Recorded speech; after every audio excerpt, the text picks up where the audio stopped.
Omaqchi vaqdaşlar, bugungi hikoyamiz dehqon bilan Mo'zduz.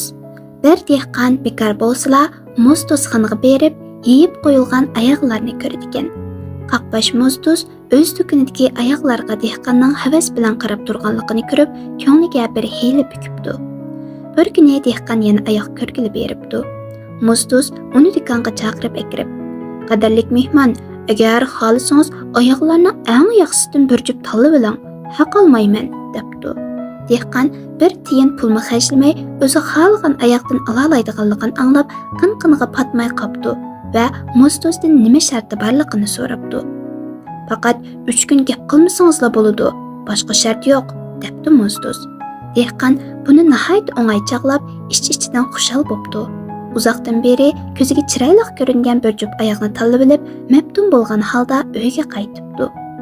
Xotini Aypodshoxon oyoqning nihoyat chiroyli ekanligini ko'rib, "Ya Alloh, buningga qancha pul xarjladilar?" deb so'rabdi. Dehqon lam-jim demay hijibla turibdi. Aypodshoxon oyoqni qo'lga ilib, "Qo'y o'lgur, buni zoya qilib mushundoq qimmat oyoqni oldingmi? Buni sen kiyamsan?" deb qo'yibdi va oyoqning narxini yana surishtiribdi. Dehqon yana gap qilmay, birdan qo'lini pulanglatib, birdan beshini langshitib, qaqaqlab kulib ketibdi. Erining bu qilig'ini ko'rib, Aypodshoxon tibib chaqirtibdi. Tibib kelib, uningga jinchoplashganligini aytib, baxshini chaqirtib, pera o'ynab o'tishni da'vat qildi.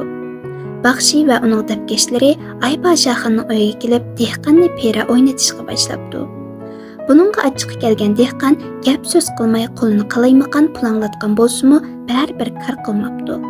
Baxshi va dabkashlar dehqonning pira o'ynatib, qora targa cho'mildirib o'tibdi. Dehqon yanada achchiqini bisib, pulsiz oyoqqa erishish uchun hammasiga bardoshlik berishga tirishibdi. Shu asnoda Aypodshoxon Mo'zduzni uyga boshlab akibdi. Mo'zduz dehqon bilan yolg'iz paranglashibdi. "Qandoq gap qilmaslik tasmikan? Amdi siz so'zlasangiz bo'ladi. Garchi biz putishgan vaqt to'shmagan bo'lsa-mu, men hammadan kechdim. Siz hozirdan boshlab so'zlayvering. Oyoq sizga taalluq bo'ldi. Siz haqiqatan bu oyoqqa erishdingiz" debdi-da, dehqon bilan xo'shlashib ketib qopdi. Dehqon ko'ranglagan holda xotiniga, "Qara, men bir tiyinmi xarjlamay bu oyoqqa erishdim" debdi. Arqadinlar ishning jarayonini so'zlab beribdi. Nima deb sakrab ketibdi Aypodshoxon. "Hu hiylagar Mo'zduz, o'zining kasalligini davolayman deb va'da berib, mendan 100 tanga olgan edi. Ammo bu oyoq oran necha 10 tangaliklar yaraydi." Uyg'ur xalq cho'chaklari